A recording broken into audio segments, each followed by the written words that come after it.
এতদিন পর্যন্ত আমরা লিনিয়ার অ্যালজেব্রা নিয়ে যা করেছি তা মোটামুটি তোমার হয়তো এরকম মনে হতে পারে যে তুমি যা জানো তাই আরেকটু কঠিন ভাবে আমরা এখানে মানে উপস্থাপন করছি।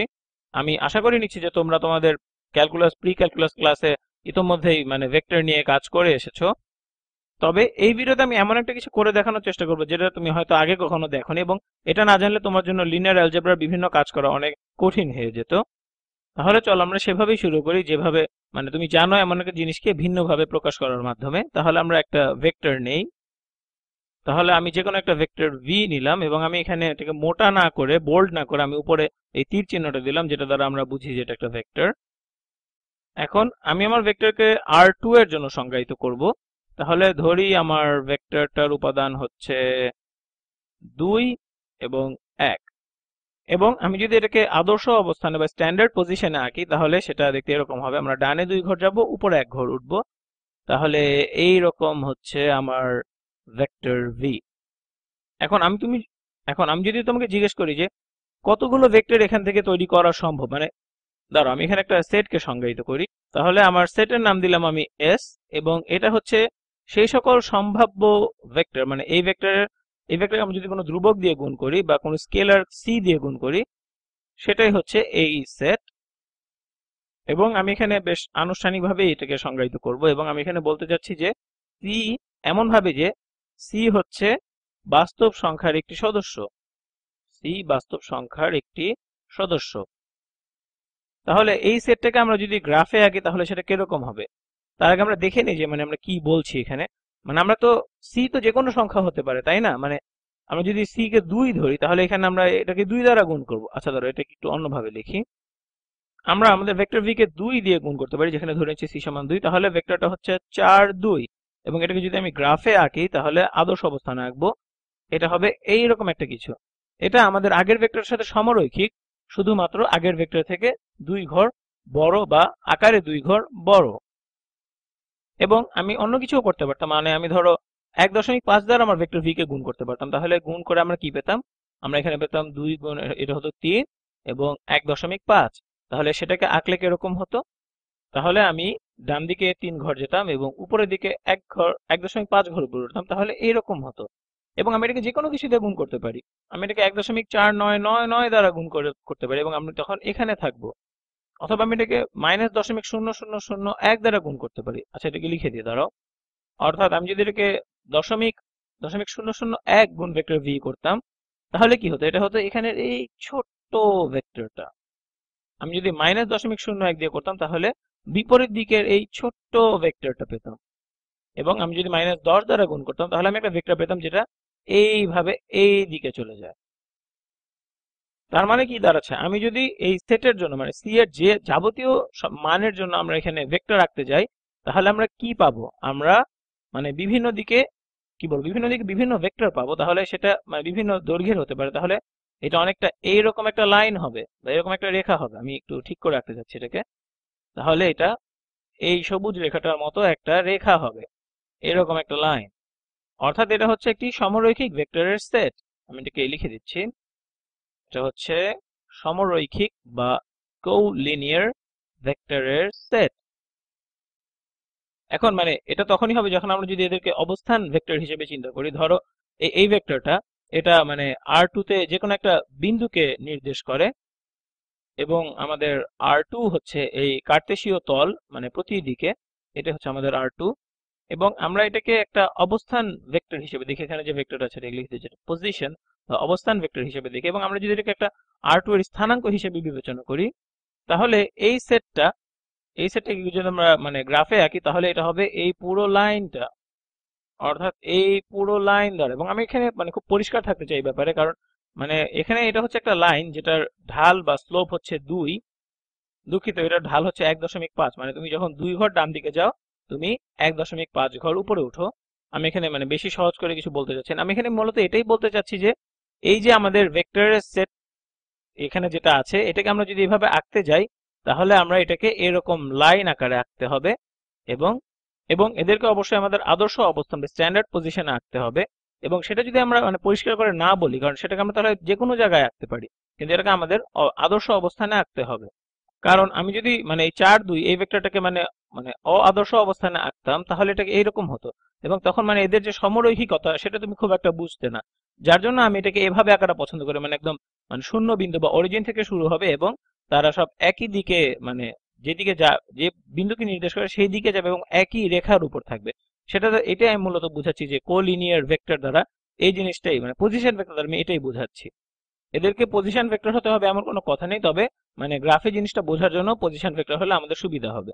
এখন আমি এখানে এমন একটা ভেক্টর রেখেছি যেটা হচ্ছে অরিজিন দিয়ে যায় এবং একটা মানে স্লোপ হচ্ছে 2, তাহলে তোমরা এটাকে এমন একটা ভেক্টর হিসেবে দেখতে পারো যেটা ঢাল হচ্ছে 2, এবং এটাকে তুমি বলতে পারো যে এটা হচ্ছে একটা স্লোপ ভেক্টর। তুমি অ্যালজেব্রা 1 এ যা শিখেছো সেখানে এটা স্লোপ ভেক্টর ছিল। তাহলে মানে এখান থেকে যদি আমরা বের হয়ে আসতে চাই তাহলে আমরা এমন কোন রেখাকে আঁকতে পারি যেটা মানে অরিজিন দিয়ে যায় না কিন্তু মানে তাদের সাথে সমরৈখিক বা প্যারালাল হবে। মানে এমন ধরো এখানে একটা বিন্দু নিচ্ছি, আমরা এই বিন্দু দিয়ে যায় এমন একটা রেখা আঁকি যেই বিন্দুটি হচ্ছে 2,4, এবং আমরা যদি মানে আদর্শ অবস্থানের ক্ষেত্রে আবার চিন্তা করি তাহলে এটা মানে প্রকাশিত হচ্ছে এই ভেক্টরটি দ্বারা, এটা প্রকাশিত হচ্ছে এই ভেক্টরটি দ্বারা। এটাকে একটু ধরো মুছে ঠিক করে আঁকি।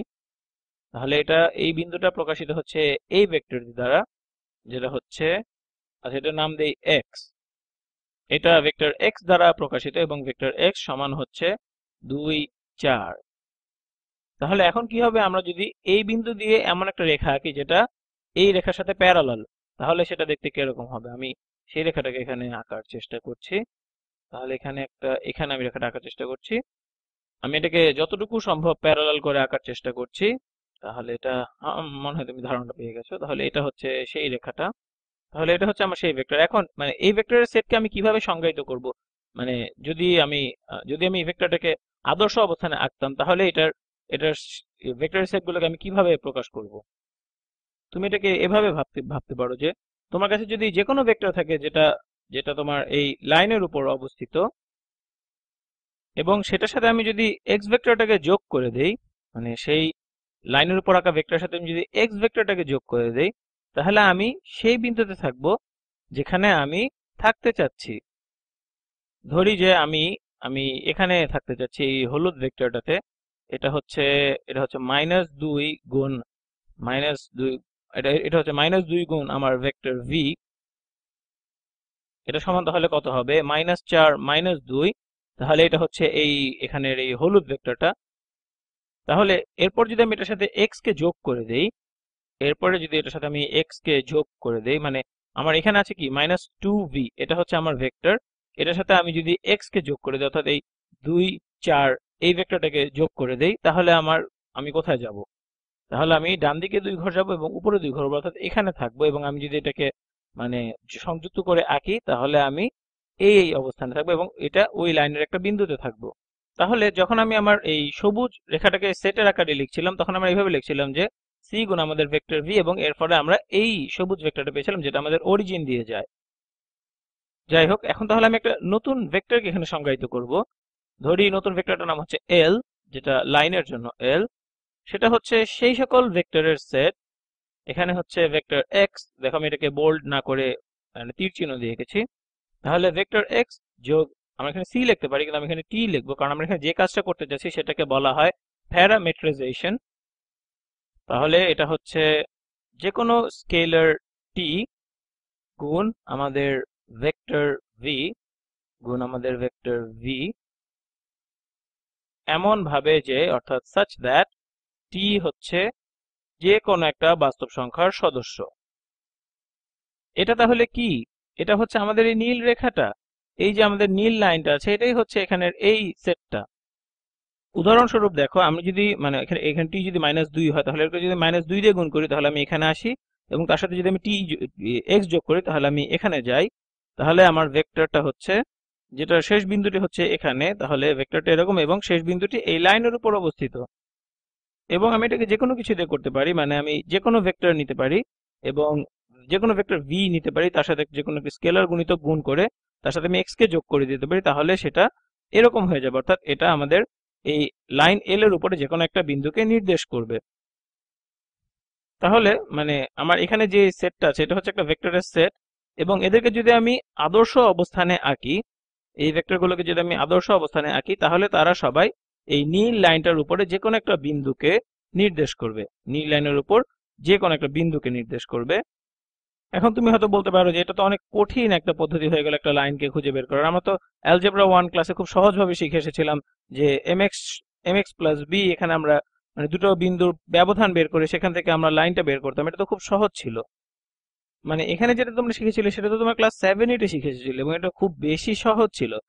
আমি এখন এখানে এটা বেশ কঠিন একটা পদ্ধতি এখানে অনুসরণ করছি এটাকে সংজ্ঞায়িত করার জন্য, মানে ভেক্টর ভেক্টর যোগ করা এগুলা দিয়ে। এবং এটা করার কারণ হচ্ছে এটা খুবই সাধারণ, মানে সর্বক্ষেত্রে প্রযোজ্য হয় এরকম। এখানে যেটা ছিল এটা কিন্তু ছিল শুধু R2 এর জন্য, এবং R2 এর জন্য এটা খুব ভালো ছিল, এখানে শুধু আমাদের x এবং y কে নিয়ে মাথা ঘামাতে হতো। মনে করে দেখো, তোমার অ্যালজেব্রা ক্লাসের শিক্ষক কি তোমাকে মানে R3 তে কিভাবে লাইন আঁকতে হয় সেটার ব্যাপারে খুব বেশি কিছু বলেছে? আমি যে ক্লাস নিচ্ছি সেখানে অন্তত বলেনি, বা হয়তো কিছু ক্লাসে বলতে পারে, তবে মানে চতুর্থ মাত্রা বা মানে 100তম মাত্রায় কি হয় সেটা কিন্তু কখনোই কেউ বলে না। এবং এখানের এই জিনিসটা আমাদেরকে ঠিক সেই কাজটাই করে দিবে। যদিও এখানে x এবং v আছে যারা হচ্ছে দ্বিমাত্রিক ভেক্টর, কিন্তু আমরা এদেরকে মানে যে কোনো আরবিট্রারি n মাত্রায় বর্ধিত করতে পারবো। এবং পুরো জিনিসটাকে ভালো মতো বোঝানোর জন্য চলো আরেকটা উদাহরণ করে দেখি। এবং এটা হয়তো মানে আমাদের অ্যালজেব্রার খুব সাধারণ সমস্যা, যেটা হচ্ছে যে যে কোনো একটা সমীকরণের জন্য একটা লাইন খুঁজে বের করা, বা যে কোনো একটা সেটের জন্য একটা লাইন খুঁজে বের করা, সেটা এখানে আমরা করব। তাহলে এখানে আমি দুটি ভেক্টরকে সংজ্ঞায়িত করব। তাহলে ধরি যে আমার কাছে ভেক্টর আছে যেটার নাম হচ্ছে a, এবং ভেক্টর এর উপাদানগুলি হচ্ছে যে কোনো কিছু হতে পারে, ধরি 2 এবং 1। এবং এটাকে যদি আমি আদর্শ অবস্থানে আঁকি তাহলে আমি ডান দিকে 2 ঘর যাব, উপরে 1 ঘর যাব। তাহলে এটা হচ্ছে আমার ভেক্টর a। এবং আমার কাছে আরেকটি ভেক্টর আছে যেটাকে আমি সংজ্ঞায়িত করব এবং নাম দিলাম সেটার b। তাহলে আমার কাছে একটা ভেক্টর b আছে যেটার উপাদান হচ্ছে 0, 0 এবং 3। এবং আমি যদি ভেক্টর b কে আঁকি তাহলে ভেক্টর b দেখতে এই রকম হবে। এটা হবে তাহলে আমার ভেক্টর b। এবং এদেরকে আমরা মানে স্ট্যান্ডার্ড পজিশনে আঁকা অবস্থান ভেক্টর বলি। এবং এদেরকে অবস্থান ভেক্টর বলার কারণ হচ্ছে এটা যখন আমরা আদর্শ অবস্থানে আঁকি এটা যে কোনো একটা নির্দিষ্ট অবস্থানের দিকে নির্দেশ করে। এবং অবশ্যই এখানে যেটা নিয়ে আমি কাজ করছি এটা হচ্ছে R2, এখানে যা আছে কোঅর্ডিনেট অ্যাক্সিস সবই হচ্ছে R2 তে। এখন যেটা আমি আগে বলেছিলাম, আমরা যদি কোনো একটা লাইনের প্যারামিটারাইজেশন চাই যেটা এই দুটি বিন্দু দিয়ে যায়, সেক্ষেত্রে আমি অ্যালজেব্রা 1 এর কিছু বিষয় বলবো, যে আমি এমন একটা সমীকরণ চাই যেটার ফলে আমরা এমন রেখা পাবো যেটা এই দুটি বিন্দু দিয়ে যায়। এমন একটা সমীকরণ চাই যার রেখাটি এই দুটি বিন্দু দিয়ে যায়। বীজগণিতে তো আমরা ঢাল বের করেছি এবং অন্যান্য ভাবে সেটাকে প্রতিস্থাপন করে অন্যান্য ভাবে সেটা করেছি, কিন্তু এখানে আমরা একটু ভিন্ন ভাবে করব। আমরা বলছি দেখো এই লাইনটা যেটা এই ভেক্টর দুটি দিয়ে যায়, বা এটাকে ভেক্টর দুটিতে বলা যায় না, বা বলা যায় যে এই ভেক্টর দুটির মানে বিন্দুটি এই লাইনটার উপরে আছে, এটা বললে আমার মনে হয় বেশি ভালো শোনায়। তাহলে এটাকে মানে আমরা এটাকে আরেকভাবে বলতে পারি যে সেই মানে কোন ভেক্টরকে মানে কোন স্কেলার গুণিতক নিলে আমরা মানে এমন একটা ভেক্টর তৈরি করতে পারবো যেটা আমাদের এই এই লাইনের উপর অবস্থান করবে। তাহলে মানে আমি যদি এভাবে নেই, দাঁড়াও, আচ্ছা এখানে এটা হচ্ছে আমার ভেক্টর বি। তাহলে আমি যদি ভেক্টর বি মাইনাস এ নেই তাহলে কি হয়? আমরা গত ভিডিওতে শিখেছি যে বি মাইনাস এ হচ্ছে এই হলুদ ভেক্টরটা। এই হলুদ ভেক্টরটা এটা হচ্ছে ভেক্টর বি মাইনাস এ, এটা হচ্ছে এই হলুদ ভেক্টরটা। এটাকে ভেবে চিন্তা করতে হবে এর সাথে কি যোগ করতে হবে এই রেখাটা পাওয়ার জন্য, এর সাথে বি মাইনাস এ যোগ করতে হবে এই লাইনের একটা ভেক্টর পাওয়ার জন্য। তাহলে আমি যদি ভেক্টর বি মাইনাস এ বের করতে পারি এবং এর সাথে যে কোনো একটা স্কেলার গুণ করে দিতে পারি, তাহলে আমি এই লাইনের বিভিন্ন বিন্দু পাবো। তাহলে আমাদের খুব সতর্ক হয়ে করতে হবে এটা। আমরা যে কোনো একটা স্কেলার টি নিচ্ছি, যে কোনো একটা স্কেলার টি গুণ আমাদের ভেক্টর বি মাইনাস এ, তাহলে আমরা কি পাবো? লক্ষ্য করো বি মাইনাস এ তো হচ্ছে এখানের এই ভেক্টরটা, কিন্তু আমাদেরকে কিন্তু এখানে আদর্শ অবস্থানে আঁকতে হবে। তাহলে বি মাইনাস এ কে যদি আদর্শ অবস্থানে আঁকি সেটা দেখতে এরকম হবে, মানে এটার সাথে প্যারালাল হবে, এটা অরিজিন থেকে শুরু হবে তাহলে, এবং এটার শেষ বিন্দু হবে এই জায়গায়। তাহলে এটা হলো ভেক্টর বি মাইনাস এ।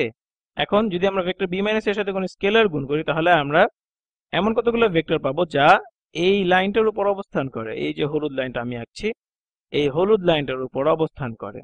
কিন্তু আমরা এটা করার জন্য শুরু করি না, আমরা যেটা করতে চাই সেটা হচ্ছে আমরা একটা ইকুয়েশন বা সমীকরণ বের করতে চাচ্ছি, বা এটাকে আমরা বলতে পারি একটা প্যারামিটারাইজেশন চাচ্ছি এই লাইনটার জন্য। এবং সেই সবগুলোর নাম দিলাম আমরা সেট এল, এবং আমরা দেখতে চাই যে সেট এল কিরকম হবে। তাহলে আমাদের এটা করার জন্য এই জিনিসটা নিয়ে শুরু করতে হবে। এই জিনিসটা হচ্ছে আমাদের এখানের এই লাইনটা, হচ্ছে এই জিনিসটা, এবং আমরা এটাকে মানে উপরে নিয়ে যেতে পারি, মানে অবস্থান পরিবর্তন করতে পারি। এবং এটা আমরা কিভাবে করতে পারি, আমরা শুধু বি যোগ করে দিয়ে এটা করতে পারি। তাহলে আমরা এর যে কোনো বিন্দু নিয়ে সাথে বি যোগ করে দিই, তাহলে আমরা আমাদের ওই লাইনের যে কোনো একটা বিন্দু দিকে এটাকে নির্দেশ করবে, অর্থাৎ এটা মানে এই লাইনটাকে, এটাকে বলা হবে শিফট আপ করা। তাহলে আমরা এখন এটার সাথে বি যোগ করে দিতে পারি, এই সমীকরণে বি যোগ করে দিলে হয়ে যাবে। এবং এখানে বলে রাখা ভালো যে টি হচ্ছে বাস্তব সংখ্যার সদস্য, ঠিক আছে, যে কোনো বাস্তব সংখ্যার সদস্য। এটা একভাবে আমরা করতে পারতাম, এবং আরেকভাবে করতে পারতাম, আমরা ভেক্টর এ যোগ করে দিতে পারতাম। তাহলে কিন্তু আমরা মানে এই লাইন থেকে এই লাইনের কোন একটা পয়েন্টে নির্দেশ করতাম, কারণ ভেক্টর এখন আমরা এদিক দিয়ে যেতাম। তাহলে আমরা মানে যেটা বলছি, আমরা ভেক্টর এ কে অ্যাড করে দিতে পারতাম।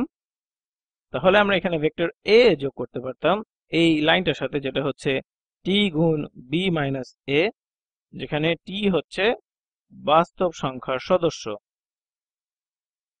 তাহলে আমার লাইনের সংজ্ঞাটা মানে এখানের যে কোনো একটা হতে পারে। তাহলে আমার লাইনের সংজ্ঞা হতে পারে এই সেটটি, অথবা আমার লাইনের সংজ্ঞা হতে পারে এই সেটটি। যদিও এখন সবকিছু খুব বেশি বিমূর্ত, কিন্তু যখন আমরা সংখ্যা নিয়ে কাজ করি তখন এগুলো খুব বেশি সহজ হয়ে যায়, এমনকি অ্যালজেব্রা 1 এর থেকেও এগুলো অনেক বেশি সহজ হয়ে যায়। তাহলে এই এলটি, চলো এটাকে আমরা আমাদের সংখ্যার জন্য খুঁজে বের করি। তাহলে এল সমান হচ্ছে, তাহলে আমার লাইন সমান হচ্ছে, আমি এখানে প্রথম উদাহরণটি ব্যবহার করি, মানে এখানে ভেক্টর বি যেটা হচ্ছে 0 3 যোগ হচ্ছে টি গুণ ভেক্টর বি মাইনাস এ। বি মাইনাস এ কি? 0 বিয়োগ 2 হচ্ছে -2, 3 বিয়োগ 1 হচ্ছে 2, যেখানে টি হচ্ছে বাস্তব সংখ্যার একটি সদস্য। এখন এভাবে সেট আকারে লেখাতে তোমার কাছে যদি এই জিনিসটা খুব বেশি কঠিন মনে হয়, তাহলে আমি এমন ভাবে করতে পারি যেন তুমি সেটা খুব সহজেই বুঝতে পারো। তাহলে এখানে হচ্ছে আমাদের ওয়াই অক্ষ, এবং এখানে হচ্ছে আমাদের এক্স অক্ষ, এবং এটাকে যদি আমরা বলি আমাদের এক্স স্থানাঙ্ক, বা এটাকে যদি বলি, এটাকে বলে ভালো হয়, এটাও হলো আমাদের এক্স স্থানাঙ্ক, এবং এটাকে যদি ধরি আমাদের ওয়াই অক্ষ, তাহলে কিন্তু আমরা এখানে একটা সমীকরণ দাঁড় করাতে পারি। এখানে এক্স হচ্ছে স্লোপ বা ঢাল, তাহলে এটা হচ্ছে আমার এক্স স্থানাঙ্ক বা কোঅর্ডিনেট, এবং এটা হচ্ছে আমার ওয়াই কোঅর্ডিনেট। এখন আচ্ছা, আমাকে খুব সাবধানে এখানে কাজ করতে হবে। এখানের এই জিনিসটা সবসময় কিন্তু এরকম একটা অবস্থানে চলে আসবে যে ভেক্টর L1 L2, কারণ এটা এটা হচ্ছে একটা ভেক্টরের সেট, এবং এর যে কোনো সদস্য দেখতে মানে এরকমই হবে। তাহলে মানে এটাকে ধরে নিচ্ছি আমরা Li, তাহলে এটা হচ্ছে আমাদের এক্স কোঅর্ডিনেট, এবং এইখানে এটা হচ্ছে আমাদের ওয়াই কোঅর্ডিনেট। কোঅর্ডিনেট কোঅর্ডিনেট এখন এটাকে যদি আমরা তুমি বুঝো এমন কোনো ভাবে লিখতে চাই, তাহলে এখানে কি হচ্ছে, এটা হচ্ছে ভেক্টর, এটা হচ্ছে ভেক্টর বি যোগ টি গুণ ভেক্টর বি মাইনাস এ এখানে। তাহলে এটাকে আমরা যদি কোনো প্যারামেট্রিক আকারে লিখতে যাই, তাহলে এটাকে আমরা এই জিনিসটা যেহেতু আমাদের এক্স এক্স কোঅর্ডিনেটকে দেখায়, তাহলে আমরা এভাবে লিখবো যে এক্স সমান হচ্ছে 0 যোগ 2 গুণ টি গুণ -2, অর্থাৎ -2 টি। এবং ওয়াই এর ক্ষেত্রে আমরা বলবো, যেহেতু এখান থেকে আমরা আমাদের ওয়াই এর মান পাই, সুতরাং y সমান হচ্ছে 3 যোগ টি গুণ 2, অর্থাৎ 2t। তাহলে আমরা এটাকে আবার এইভাবে লিখতে পারি যে x সমান হচ্ছে -2t, এবং y সমান হচ্ছে 2t যোগ 3। এখন তুমি যদি আমার প্যারামেট্রিক সমীকরণের ভিডিওটি দেখে থাকো, তাহলে তুমি বুঝবে যে এটা হচ্ছে আমাদের একটা প্যারামেট্রিক সংজ্ঞা আমাদের এই লাইনটার জন্য। যাই হোক, এখনো তুমি আমাকে হয়তো বলতে পারো যে তুমি এটা অনেক বেশি সময় নষ্ট হচ্ছে, তুমি অনেক কঠিন কঠিন করে ভেক্টর লিখছো, অনেক কঠিন করে কাজ করছো। এবং এখন আমি তোমাকে এমন একটা জিনিস দেখাবো, মানে হয়তো তুমি এটা করে আসছো, আমি ধরে নিচ্ছি যে তুমি এটা করে আসছো, তারপরেও মানে এমন একটা জিনিস দেখাবো যেটা হয়তো তুমি তোমার গতানুগতিক বীজগণিত ক্লাসে করে আসোনি। তাহলে ধরি আমার কাছে একটা বিন্দু আছে, এবং এটা আমরা R3 তে কাজ করছি। তাহলে আমার এটা নাম দিব আমি বিন্দু 1 বা পয়েন্ট 1, অর্থাৎ P1। এবং এই P1 এর জন্য আমরা কিছু মান দিই, ধরি -1 2 7, এবং আমরা আরেকটা বিন্দু নিব P2, যেটা এখানে আমরা মানে R3 তে যেহেতু কাজ করছি, আমাদের তিনটা কোঅর্ডিনেট আছে এখানে, x coordinate, y coordinate, z coordinate. তাহলে P2 এর জন্য আমরা এখন তিনটা মান দিব, অর্থাৎ 0 3 এবং ধরিয়ে দিলাম 4। এখন আমি যদি এমন একটা সমীকরণ বের করতে চাই, যে এমন একটা লাইনের সমীকরণ যেটা আমার এই দুটি বিন্দুর মধ্যে দিয়ে যায়, এবং এটা হচ্ছে R3 তে, যেটা আমি আগেই বললাম। তাহলে এই লাইনের সমীকরণ বা এটাকে আমরা বলতে পারি লাইনের সেট, যেটা হবে, এটার নাম কি দেওয়া যায়, ধরো এটার নাম দিলাম L, এবং এটা সমান হচ্ছে, আমরা এখান থেকে যে কোনো একটা নিতে পারি, ধরি আমরা P1 নিলাম, ভেক্টর P1 আছে, এখানে এগুলো ভেক্টর ছিল, দেখো সতর্ক থাকতে হবে এগুলোতে, এগুলো ভেক্টর ভেক্টর ছিল। P1 যোগ যে কোনো একটা প্যারামিটার T, এটা যে কোনো কিছু হতে পারে, সময়ও হতে পারে, গুণ এই দুটির বিয়োগফল P1, এবং মজার ব্যাপার হচ্ছে এখানে তুমি কোন মানে ক্রমে নিচ্ছ সেটা কোনো ব্যাপার না এখানে, সুতরাং আমরা লিখতে পারি যে P1 মাইনাস P2। তাহলে এটা এইভাবে লিখতে পারি আমরা, এবং এটা যে কোনো মানে ধনাত্মক ঋণাত্মক যে কোনো মান নিতে পারে, এবং যেখানে T হচ্ছে একটি বাস্তব সংখ্যার সদস্য। তাহলে চলো আমরা এটা এই সংখ্যাগুলোর জন্য প্রয়োগ করে দেখি। প্রথমে আমাদের যেটা করতে হবে, আমাদের P1 মাইনাস P2 বের করতে হবে। P1 মাইনাস P2, আমি একটু স্ক্রোল ডাউন করে নিই, একটু জায়গা দরকার আমার। P1 মাইনাস P2, তাহলে এটা সমান হচ্ছে -1 বিয়োগ 0 হচ্ছে -1, 2 বিয়োগ 3 হচ্ছে -1, 7 বিয়োগ 4 হচ্ছে 3। তাহলে এটা হয়ে গেল। তাহলে আমাদের লাইনকে আমরা এভাবে বলতে পারি যে এটা হচ্ছে একটা ভেক্টরের সেট। যদি আমরা এটাকে আদর্শ অবস্থানে আঁকতাম, এটা এই ভেক্টরগুলোর সেট হতো। এটাকে তাহলে আমি এটাকে সবুজ রং দিয়ে লিখি।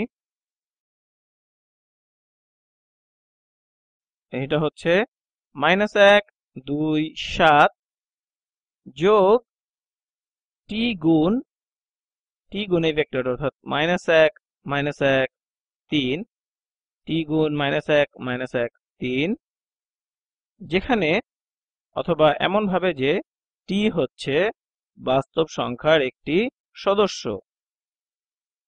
এবং এখন আমি বলতে পারি, যেটা তোমার জন্য এখনো খুব একটা মানে সন্তোষজনক নাও হতে পারে, তুমি হয়তো এখন বলতে পারো এটা মানে আমি কিভাবে এটাকে প্লট করবো, আমার এক্স ওয়াই জি অক্ষ কোথায়। তাহলে ধরি এটাকে, ধরো নিচের ইয়েটা থাকি, তাহলে এটাকে এভাবে ধরি যে এটা হচ্ছে আমাদের জি অক্ষ, এখানে এটা হচ্ছে আমাদের এক্স অক্ষ, এবং ওয়াই অক্ষটা হচ্ছে এইরকম,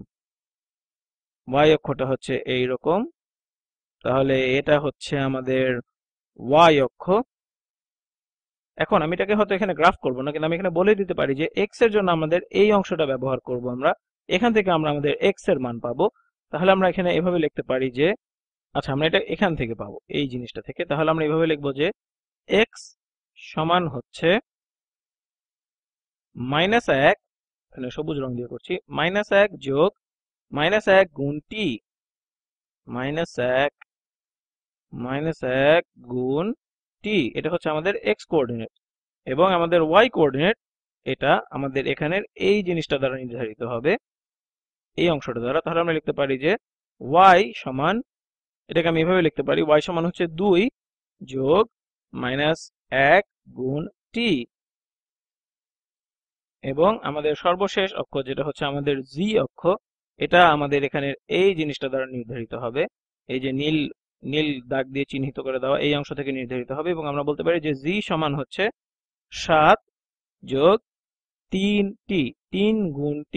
এবং ঠিক এভাবে আমরা তিনটি প্যারামেট্রিক সমীকরণ পেয়ে গেলাম। এবং যখন আমরা এটা R2 তে করছিলাম, তখন আমরা প্যারামেট্রিক সমীকরণ নিয়ে কাজ করেছিলাম, যদিও আমরা অ্যালজেব্রা 1 থেকে শিখেছি যে মানে R2 এর ক্ষেত্রে প্যারামেট্রিক সমীকরণ দরকার হয় না।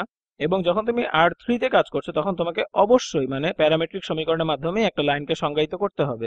মানে এভাবে হতে হবে জিনিসটা, যে ধরো x যোগ y যোগ z, এটা সমান হচ্ছে যে কোনো একটা সংখ্যা, এটা কিন্তু একটা লাইন হবে না, মানে এটা একটা, this is not a line, এটা হচ্ছে একটা প্লেন বা তল, এটাকে আমরা বলি একটা তল R3 তে। মানে আমাদের ত্রিমাত্রিক ক্ষেত্রে আমরা যে কোনো লাইন যদি আঁকতে যাই, ধর একটা মাছি উড়ে গেছে, সেটার পথ যদি আমি আঁকতে যাই, এরকম যে কোনো কিছু করতে যাই না কেন, আমাকে তখন এই প্যারামেট্রিক সমীকরণের সাহায্য নিয়ে সেটা করতে হবে। তাহলে এগুলো যে সবুজ রং দিয়ে চিহ্নিত করছে, এগুলো হচ্ছে মানে R3 এর একটা লাইনের সমীকরণ। যাই হোক, আশা করি তোমার জিনিসটা ভালো লেগেছে বা আকর্ষণীয় মনে হয়েছে। এবং এখানে আমরা দেখিয়েছি যে লিনিয়ার অ্যালজেব্রা এমন জিনিস নিয়ে কাজ করে যেটা হয়তো তোমরা আগে সেটা নিয়ে কাজ করে আসোনি। এবং লিনিয়ার অ্যালজেব্রা মানে আমরা এখানে তো 3 মাত্রার ক্ষেত্রে দেখিয়েছি যে, কিন্তু আমরা বলতে পারি যে লিনিয়ার অ্যালজেব্রা এমন একটা জিনিস যেটা দিয়ে আমরা মানে এটা 3 মাত্রায় থামার দরকার নেই, আমরা এটাকে 50 মাত্রা পর্যন্ত বর্ধিত করতে পারবো। মানে লিনিয়ার অ্যালজেব্রার মাধ্যমেই আমরা এটা করতে পারি, যেটাকে 50 মাত্রা পর্যন্ত বর্ধিত করতে পারি। যাই হোক, আশা করি তোমার জিনিসটা কার্যকর মনে হয়েছে। পরবর্তী ভিডিওতে দেখা হবে।